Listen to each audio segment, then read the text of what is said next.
Good morning, students. Our session of SAPM, that is Security Analysis and Portfolio Management. Now, as far as our last offline session was concerned, in that session we already introduced our unit number 4, that is the Portfolio Management. And we already discussed the introduction of the portfolio management, that the portfolio is the combinations of different securities in which the investors are going to make their investment possible. So in this particular chapter we are going to discuss about the second point, that is expected return and risk of a portfolio. As I already explained you in our offline session that the formula of portfolio return and the formula of the portfolio risk, that is on the page number 86 and 87, these two formulas are the formula of Markowitz model. So there is no change as far as the formula is going to be concerned. So in this particular chapter we are going to discuss only a single formula, and that formula is there on the page number 86 and on the page number 87.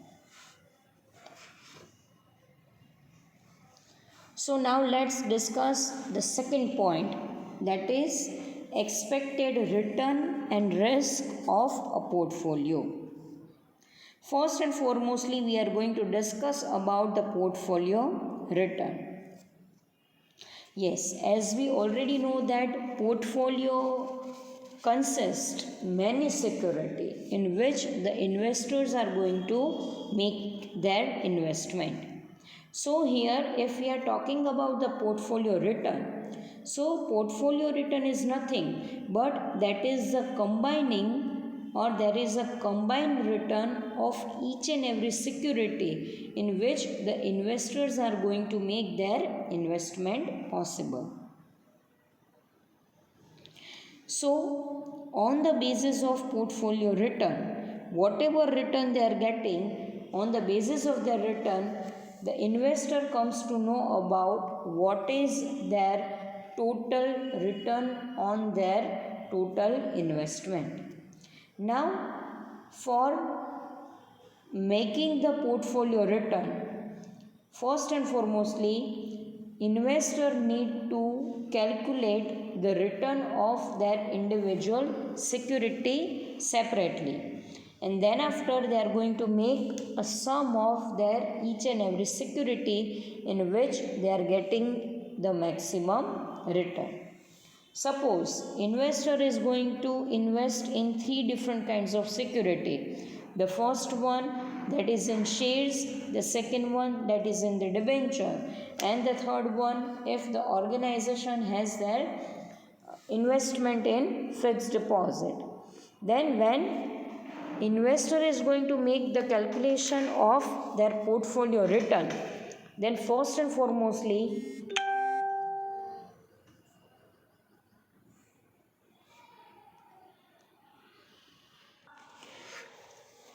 investor need to calculate the return on their single investment. એટલે four કંપનીના equity શેરમાં એને કેટલું dividend મળે છે, then after ડિબેન્ચરનું interest કેટલું છે, અને બેંક છે એ ફિક્સ ડિપોઝિટ ઉપર કેટલું ઇન્ટરેસ્ટ પે કરે છે. એટલે ઇન્વેસ્ટરે સેપરેટલી ઈચ એન્ડ એવરી ઇન્વેસ્ટમેન્ટનું રિટર્ન કેલ્ક્યુલેટ કરવાનું છે, અને then after he is making a total of their single investment security. પછી એને જે એને ટોટલ મળશે, that total is known as portfolio return. કોઈ પણ ઇન્વેસ્ટર એક જ વસ્તુ ઉપર ફોકસ કરે છે, that is to maximize their portfolio return. કંપનીનું ઇન્વેસ્ટમેન્ટના બેઝિસ ઉપર ઇન્વેસ્ટરને પોતાના પોર્ટફોલિયો રિટર્નને ઇન્ક્રીઝ કરવું છે, એન્હાન્સ કરવું છે. ઘણી બધી વખત એવી સિચ્યુએશન પણ ક્રિએટ થાય છે કે જેમાં કંપનીએ એવી સિક્યુરિટીમાં ઇન્વેસ્ટ કરેલું હોય કે સપોઝ 5 સિક્યુરિટીઝ છે તો 3 સિક્યુરિટીઝમાં એને મેક્સિમમ રિટર્ન જનરેટ થાય છે અને રિમેનિંગ સિક્યુરિટીઝમાં એને મોડરેટ લોસ જનરેટ થાય છે.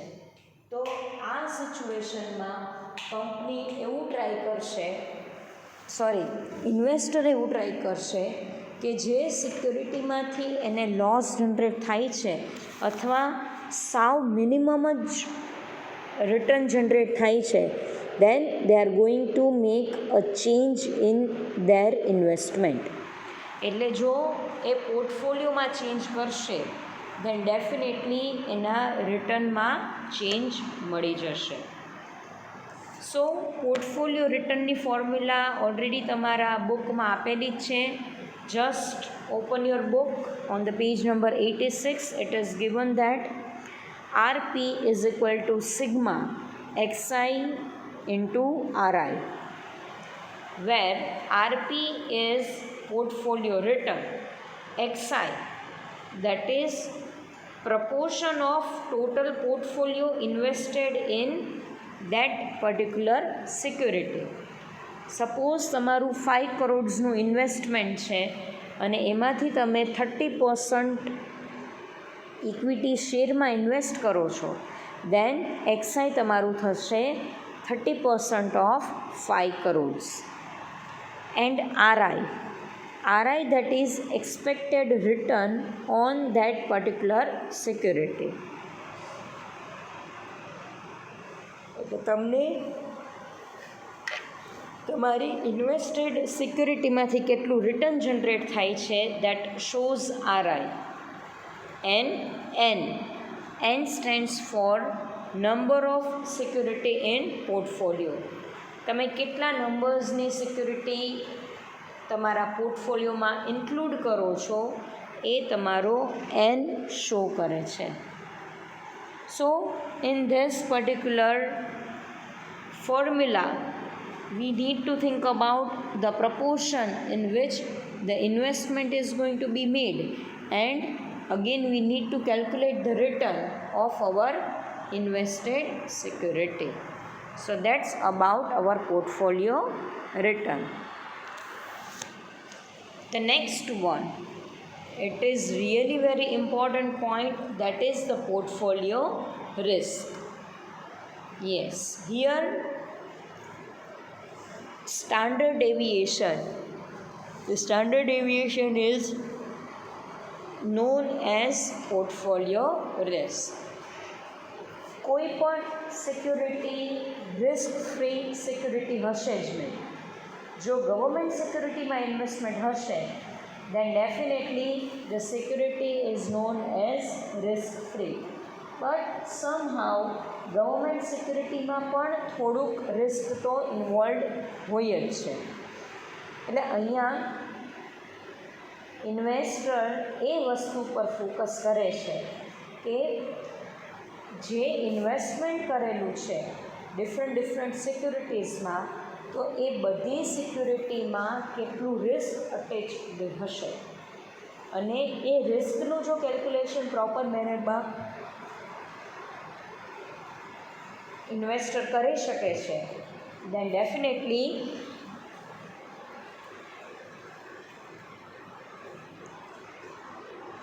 ઇન્વેસ્ટર છે એ પોતાના રિટર્નને મેક્સિમાઇઝ કરી શકશે.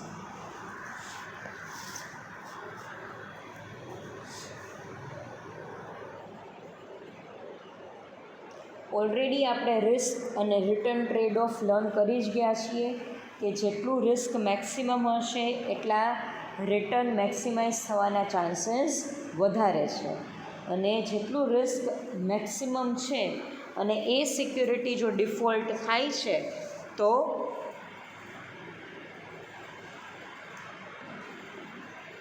લોસના ચાન્સીસ પણ મેક્સિમાઇઝ થઈ જાય છે. Again, a formula is there on the page number 87.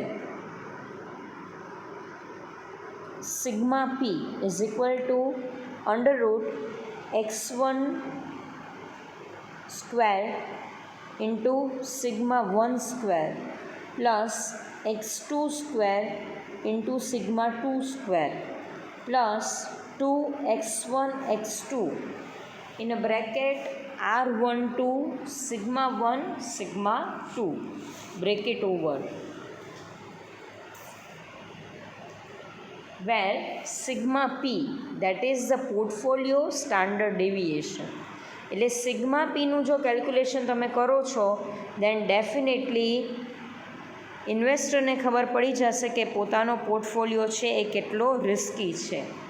Overall પોર્ટફોલિયોમાં જેટલી સિક્યુરિટીઝ ઇન્વોલ્વડ છે એમાં કેટલું રિસ્ક અટેચ્ડ છે એ આ ફોર્મ્યુલાના બેઝિસ ઉપર ઇન્વેસ્ટરને આઈડિયા આવી જશે.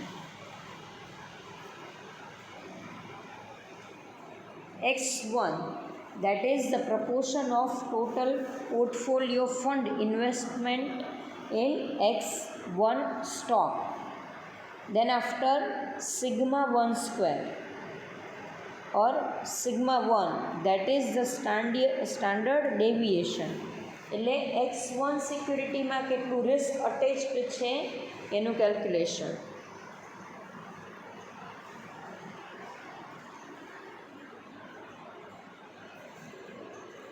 પોર્ટફોલિયો રિસ્કમાં और પોર્ટફોલિયો રિસ્કની ફોર્મ્યુલામાં માર્કોવિટ્સે કોઈ દિવસ રિટર્નને ફોકસ નથી કરેલું, કારણ કે રિટર્ન અને રિસ્ક એ બંનેને એકબીજાની સાથે કોરિલેટ કરેલા છે. જેટલું તમે રિસ્ક વધારે લ્યો છો અને માર્કેટ સાઉન્ડ હશે તો definitely you are getting the maximum return. એટલે રિટર્નની જે ફોર્મ્યુલા છે એમાં રિસ્ક અટેચ્ડ નથી અને જે રિસ્કની ફોર્મ્યુલા છે એમાં એ લોકોએ પોર્ટફોલિયો રિટર્ન ઉપર ફોકસ કરેલું નથી. સો just have a look on the page number 87 કે જે ફોર્મ્યુલા આપેલી છે આપણે ખાલી ફોર્મ્યુલા ઉપર જ ફોકસ કરવાનું છે. Again I am repeating myself that Markowitz મોડલના સમ્સ પૂછાવાના ચાન્સીસ મિનિમમ છે.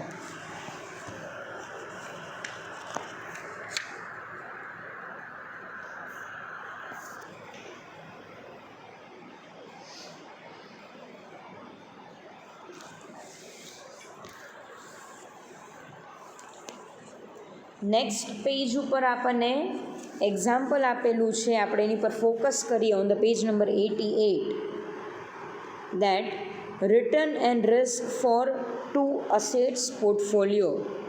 2 અસેટ્સ પોર્ટફોલિયો એટલે ઇન્વેસ્ટરનું ઇન્વેસ્ટમેન્ટ કોઈ પણ 2 અસેટમાં છે અને પોર્ટફોલિયો કન્સ્ટ્રક્ટ થાય છે with 2 asset. Now based on following information pertaining to XYZ Limited, calculate its portfolio return and risk. Investment છે P security and Q security માં.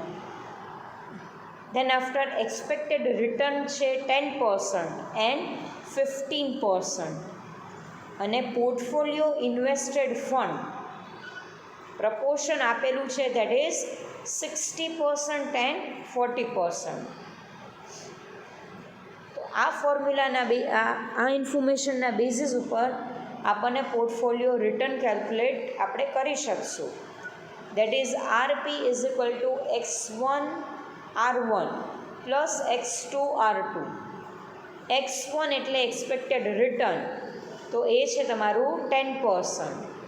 60%ના 10% થશે 6% plus x2 into r2 that is 15% of 40%. એટલે again એમાં આપણને result મળે છે 6%. તો 6 plus 6% that is 12%. એટલે ઓવરઓલ તમારું પોર્ટફોલિયોનું જે રિટર્ન છે એ તમારું છે 12%. તમે જે ઇન્વેસ્ટમેન્ટ કરો છો એમાં તમને 12% રિટર્ન જનરેટ થાય છે. હવે સ્ટાન્ડર્ડ ડેવિએશનની અમુક આપણને ઇન્ફોર્મેશન પ્રોવાઈડ કરેલી છે દેટ ઇઝ રિસ્કની, એની ઉપર આપણે ફોકસ કરીએ. Based on following information, calculate portfolio standard deviation assuming proportion of fund invested in security P to be 60% and the investment in Q to be 40%. પ્રપોર્શનમાં કોઈ change થયેલો નથી, just આપણને એનું રિટર્ન્સ પ્રોવાઈડ કરેલું છે. રિટર્ન પી અને ક્યુનું છે 20, -5, 25, -10, 15. ક્યુનું છે -5, 20, -10, 25 and 15.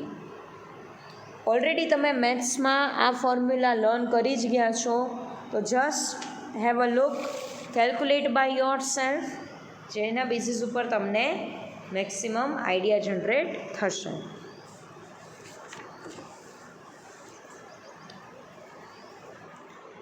Now the next point, that is effects of combining securities. જ્યારે તમે સિક્યુરિટીને કમ્બાઈન કરો છો તો તમારા પોર્ટફોલિયો ઉપર શું ઇફેક્ટ આવે છે એનું આપણે અહીંયા ડિસ્કશન કરીએ છીએ. Portfolio risk can be reduced with the help of diversification. As we already know that, જેટલી સિક્યુરિટીને તમે ડાયવર્સિફાઈ કરશો, જેટલી મેક્સિમમ સિક્યુરિટીમાં તમે ઇન્વેસ્ટમેન્ટ કરશો, એટલે તમારું જે ઓવરઓલ રિસ્ક છે એ રિડ્યુસ થશે, અને રિસ્ક રિડ્યુસ થશે તો તમારું જે રિટર્ન છે એ you are able to increase your return with the help of diversification. The total risk decrease as different assets or securities are added to the portfolio. તમે કોઈ બે સિક્યુરિટીમાં ઇન્વેસ્ટમેન્ટ કરો છો તો એમાં સમહાઉ you are going to face the risk. હવે બેને બદલે તમે 4 સિક્યુરિટીમાં ઇન્વેસ્ટમેન્ટ કરો છો તો ડેફિનેટલી તમારું જે રિસ્ક છે એ રિડ્યુસ થઈ જશે.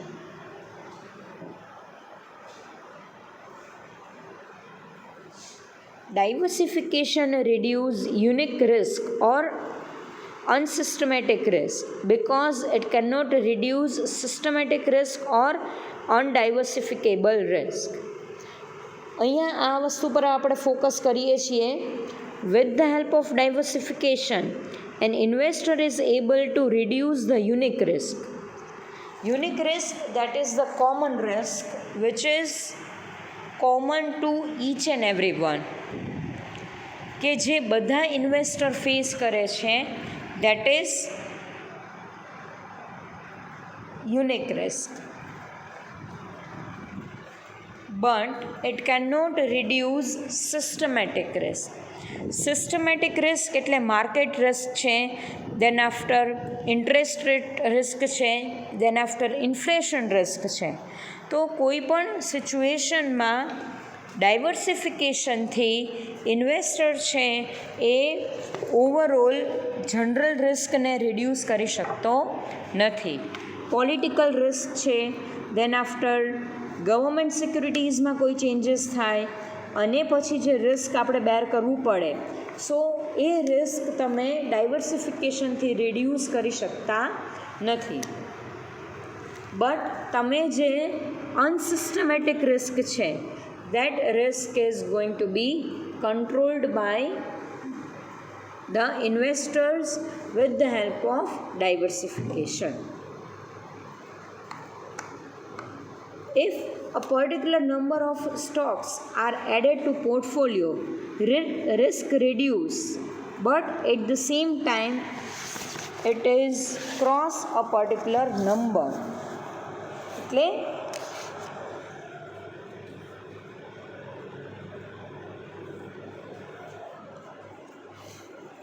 જેટલા વધારે સિક્યુરિટીઝ પોર્ટફોલિયોમાં એડ થશે તો એ તમારા રિસ્કને રિડ્યુસ કરશે, પણ સાથે સાથે રિટર્નને પણ રિડ્યુસ કરશે. કારણ કે હવે તમને જે સિક્યુરિટીમાંથી રિટર્ન જનરેટ થાય છે એ રિટર્નનો પ્રપોર્શન મિનિમમ ટુ મિનિમમ થઈ જશે. એટલે ડાયવર્સિફિકેશનના બેનિફિટ્સ તો છે જ, પણ એની સામે એક એનો લોસ પણ છે કે તમને ઓવરઓલ તમારું જે રિટર્ન છે એ તમને એન્હાન્સ કરવાના ચાન્સીસ તમારા ઓછા થઈ જાય છે.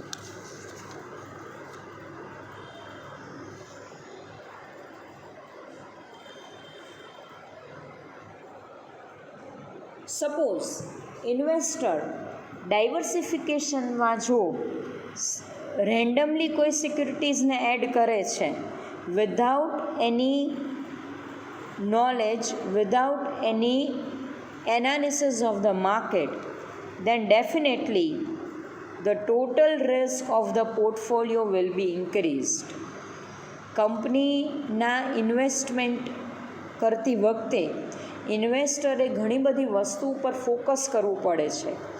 રેન્ડમલી જો સિક્યુરિટી સિલેક્ટ થશે તો ડેફિનેટલી રિસ્ક રિડ્યુસ નહીં થાય પણ રિસ્ક તમારું ઇન્ક્રીઝ થશે. So the investor must be a rational investor. એટલે કોઈ પણ સિક્યુરિટીઝને તમે જ્યારે સિલેક્ટ કરો છો at that time a proper analysis of the security must be taken by the investors.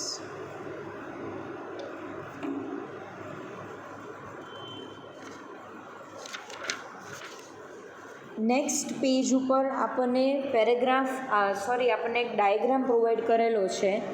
That is the diagram of this effects of combining securities. તમે જોઈ શકો છો કે માર્કેટ રિસ્ક છે એ you are not able two control the market risk. એ તો તમારે કોઈ પણ સિચ્યુએશનમાં ફેસ કરવું જ પડશે. પણ જે યુનિક રિસ્ક છે, યુનિક રિસ્કને તમે નંબર્સ ઓફ સ્ટોક્સમાં ચેન્જ કરીને એને રિડ્યુસ કરી શકો છો. સો ઇન્વેસ્ટર થોડુંક રેશનલી એનાલિસિસ કરે, સિક્યુરિટીને પ્રોપર મેનરમાં સિલેક્ટ કરે તો એના બેઝિસ ઉપર તમારું જે યુનિક રિસ્ક છે એ ડેફિનેટલી રિડ્યુસ થઈ શકશે.